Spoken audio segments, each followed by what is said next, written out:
ಕೇಳುಗರೆ ನಮಸ್ಕಾರ. ನಮ್ಮ ಒಳಗಡೆ ಇರುವ ಒಂದು ಒಳಗಣ್ಣನ್ನು ನಾವು ಯಾವಾಗಲೂ ತೆರ್ಕೋಬೇಕಾಗತ್ತೆ. ಯಾಕಂತಂದರೆ ಹಾವು ತನ್ನ ಪೊರೆಯನ್ನು ಕಳಚುವಂತೆ ಮನುಷ್ಯ ಈ ಸಮಾಜದಲ್ಲಿ ಬದುಕಬೇಕಾದ್ರೆ ಸಾಮಾಜಿಕ ಸತ್ಯವನ್ನು ತಿಳ್ಕೊಳ್ಳೇಬೇಕು. ಯಾಕೆ ಸಾಮಾಜಿಕ ಸತ್ಯವನ್ನು ತಿಳ್ಕೋಬೇಕು ಅಂತಂದರೆ ಅವನು ಈ ಸಮಾಜಕ್ಕೆ ಹೆದರ್ತಾ ಇರ್ತಾನೆ. ನನಗೆ ಕಳಂಕ ಬಂದರೆ, ನನಗೆ ಯಾರಾದರೂ ಏನಾದರೂ ಅಂದರೆ, ನನಗೆ ಈ ಸಮಾಜದಲ್ಲಿ ಜನ ವಿಚಿತ್ರವಾಗಿ ನೋಡ್ಬೋದೇನೋ ಅಂತಕ್ಕಂಥದ್ದು. ಯಾಕಂದರೆ ಈಗ ಏನಾಗಿದೆ ಅಂತಂದರೆ, ಪತಿವ್ರತೆಯಾದ ಸೀತೆಗೆ ಒಂದು ಕಳಂಕವನ್ನು ತಂದುಕೊಟ್ಟ ಈ ಸಮಾಜದಲ್ಲಿ ವ್ಯಕ್ತಿ ತಾನು ಒಳ್ಳೆಯವನಾಗತ್ತೀನಿ ಅಂತಂದರೆ ಒಳ್ಳೆಯವನಾಗಕ್ಕೆ ಬಿಡೋದಿಲ್ಲ. ಅವನ ಹಿತೈಷಿಗಳು, ಅವನ ಬಂಧುಗಳು, ಅವನ ಇಷ್ಟರು ಅವನನ್ನು ಟಾರ್ಗೆಟ್ ಮಾಡ್ತಾರೆ. ವಿನಃ ಈ ಮನುಷ್ಯ ಯಾಕೆ ಹಿಂಗಾದ, ಅವನು ಯಾಕೆ ತಪ್ಪು ದಾರಿಯನ್ನು ತುಳಿದ ಅಂತಕ್ಕಂಥದ್ರ ಬಗ್ಗೆ ಯಾವ ಆಲೋಚನೆ ಮಾಡೋದಿಲ್ಲ.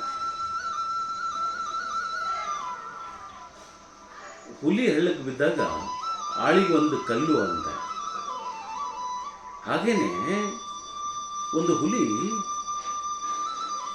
ತಪ್ಪು ಮಾಡಿದಾಗ ಮನುಷ್ಯ ಮಾತಾಡೋನೆ.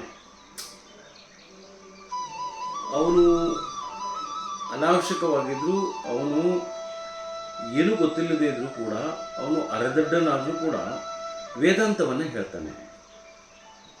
ಇದು ಭಾಳ ದೊಡ್ಡ ವಿಪರ್ಯಾಸ.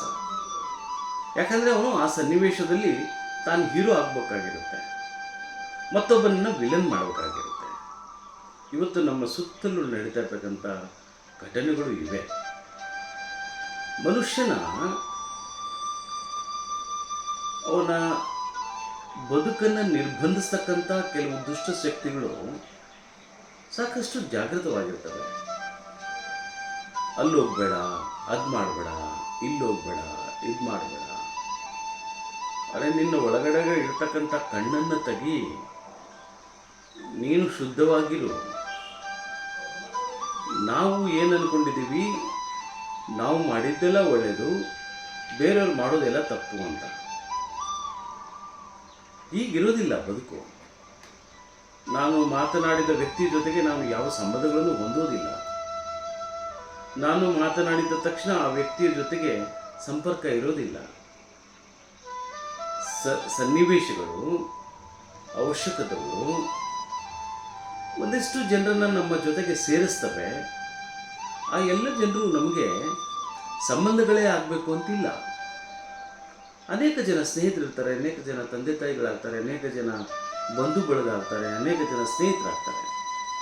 ಸೊ ಈ 4 ದಿನದ ಸಂತೆಯೊಳಗೆ ಕೆಲವರು ಮುಕ್ತವಾಗಿ ಜನರ ಜೊತೆಗೆ ಬೆರೀತಾರೆ. ಇನ್ನು ಕೆಲವರು ಭಾಳ ಸಂಕುಚಿತ ಮನೋಭಾವನೆಯನ್ನು ಇಟ್ಟುಕೊಂಡು ಅವ್ರ ಮನೆಗೆ ಯಾಕೆ ಹೋಗ್ಬೇಕು, ಅವರಿಂದ ನಮಗೇನಾಗಬೇಕಾಗಿದೆ, ಅವರಿಗೆ ಊಟಕ್ಕೆ ಕರೆದ್ರೆ ನಮಗೇನು ಫಾಯ್ದೆ ಇದೆ, ಅವರಿಗೆ 10 ರೂಪಾಯಿ ಕೊಟ್ಟರೆ ನಮಗೇನು ಅದರಿಂದ ಉಪಯೋಗ ಇದೆ ಅಂತಕ್ಕಂಥ ಈ ಮೀನ್ ಮೈಂಡೆಡ್ನೆಸ್ ಅಥವಾ ನಿಕೃಷ್ಟ ಬುದ್ಧಿ ಏನಿದೆಯಲ್ಲ, ಈ ನಿಕೃಷ್ಟ ಬುದ್ಧಿ ಎಲ್ಲಿವರೆಗೆ ಮನುಷ್ಯನಿಂದ ಹೋಗೋದಿಲ್ವೋ ಅಲ್ಲಿವರೆಗೆ ಅವನ ಸಂಸಾರ ಉದ್ಧಾರ ಆಗೋದಿಲ್ಲ. ಹಾಗೆಯೇ ನೀನು ಒಬ್ಬ ಮನುಷ್ಯನನ್ನು ಎಳೆದ್ರೆ ಅವನ ಏಳಿಗೆಗೆ ಸಹಿಸದೆ ನೀನು ಎಳಿತಾ ಹೋದರೆ ಆ ಮನುಷ್ಯ ಹೇಗೆ ತಾನೇ ಮೇಲೆ ಬರೋಕ್ಕೆ ಸಾಧ್ಯ? ನೋಡಿ, ಕಾದ ಮನೆ ಯಾವತ್ತೂ ಉದ್ಧಾರ ಆಗೋದಿಲ್ಲ. ಯಾವ ಮನೆಯೊಳಗೆ ಕಲಹಗಳು, ಜಗಳಗಳು ಆಗ್ತವೋ ಅವು ಯಾವತ್ತೂ ಸುಧಾರಿಸೋದಿಲ್ಲ. ಹಾಗಾಗಿ ನಾವು ತಿಳ್ಕೊಬೇಕಾದ ಭಾಳ ಇದೆ. ಈ ಮನುಷ್ಯನ ವಾಸನೆಯನ್ನು ಬಿಡಬೇಕಾಗಿದೆ. ಸಂಸಾರ ಎಂತಕ್ಕಂಥ ಭ್ರಮೆಯನ್ನು, ಮಕ್ಕಳು ಎಂತಕ್ಕಂಥ ಭ್ರಮೆಯನ್ನು, ಹೆಂಡತಿ ಅಂತಕ್ಕಂಥ ಭ್ರಮೆಯನ್ನು, ಸಂಪತ್ತು ಅಂತಕ್ಕಂಥ ಭ್ರಮೆಯನ್ನು ದುಡ್ಡು ಅಂತಕ್ಕಂಥ ಭ್ರಮೆಯನ್ನು, ಇವನ್ನು ಮೀರಿ ಮನುಷ್ಯ ಎತ್ತರ ಬೆಳೆದ್ರೆ ಮಾತ್ರ ಅವನು ಒಂದು ಸಾಧನೆಯನ್ನು ಮಾಡೋಕ್ಕೆ ಸಾಧ್ಯ. ಬುದ್ಧ ಎಲ್ಲವನ್ನು ಮೀರಿದ ಮೇರು ಪರ್ವತ. ಅವನು ಎಲ್ಲ ವಾಸನೆಗಳನ್ನು ಕಳ್ಕೊಂಡ. ಅವನು ಹೇಳೋದು ಅಷ್ಟೇ, ನಮ್ಮ ಒಳಗಡೆ ಇರ್ತಕ್ಕಂಥ ಎಲ್ಲ ವಾಸನೆಗಳನ್ನು ನಾವು ಕಳ್ಕೋಬೇಕು. ವಾಸನೆ ಅಂತಂದರೆ ವ್ಯಾಮೋಹಗಳು. ಈ ವ್ಯಾಮೋಹದ ಒಳಗಡೆ ನಾವು ಸಿಲುಕೊಂಡು ವಿಲಿ ಒದ್ದಾಡ್ತಾ ಇದ್ದೀವಿ. ಆಮೇಲೆ ನಮಗೆ ಭಯ ಹುಟ್ಟುತ್ತೆ. ನನ್ನ ಹೆಸರು ಪತ್ರಿಕೆಯಲ್ಲಿ ಬಂದುಬಿಟ್ರೆ, ನನ್ನ ಹೆಸರು ಟಿ ವಿಲಿ ಬಂದುಬಿಟ್ರೆ, ನನ್ನ ಹೆಸರು ಜನರಿಗೆ ಕೇಳಿದೆ, ಹೆದರ್ಬೇಕು ಯಾಕೆ? ಕೆಲವು ಕರ್ಮಗಳು ಹಾಗೇ ಇರ್ತವೆ. ಹಾಗಾಗಿ ನಾವು ಅವನ್ನು ಅನುಭವಿಸಲೇಬೇಕು, ಅವುಗಳ ಜೊತೆಗೆ ಬದುಕಬೇಕು. ಸೊ ಅವು ಬಿಡದ ಕರ್ಮಗಳು. ಹಾಗಾಗಿ ನಮ್ಮ ಕರ್ಮಗಳನ್ನು, ನಮ್ಮ ಮನೋವ್ಯಾಪಾರವನ್ನು ನಾವು ಬಿಟ್ಟು ನಾನು ಒಳ್ಳೆಯವನಾಗ್ತೀನಿ ಅಂದರೆ, ಒಬ್ಬ ಕೊಲೆಗಾರ ತನ್ನ ವೃತ್ತಿಯನ್ನು ಬಿಟ್ಟು ಅವನು ಒಳ್ಳೆ ಬದುಕನ್ನು ಬದುಕೋಕ್ಕೆ ಸಮಾಜ ಬಿಡೋದಿಲ್ಲ.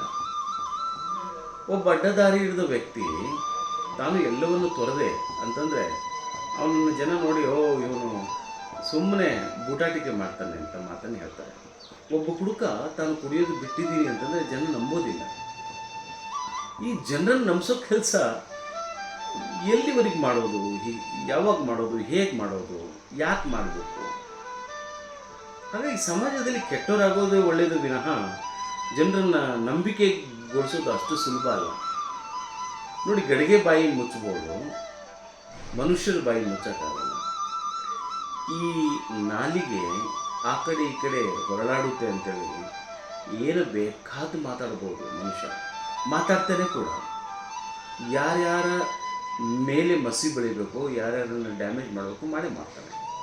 ಹಾಗಾಗಿ ಭಾಳ ಎಚ್ಚರಿಕೆಯಿಂದ ನಮ್ಮ ಹೆಜ್ಜೆಗಳನ್ನು ಇಡಬೇಕಾಗಿದೆ.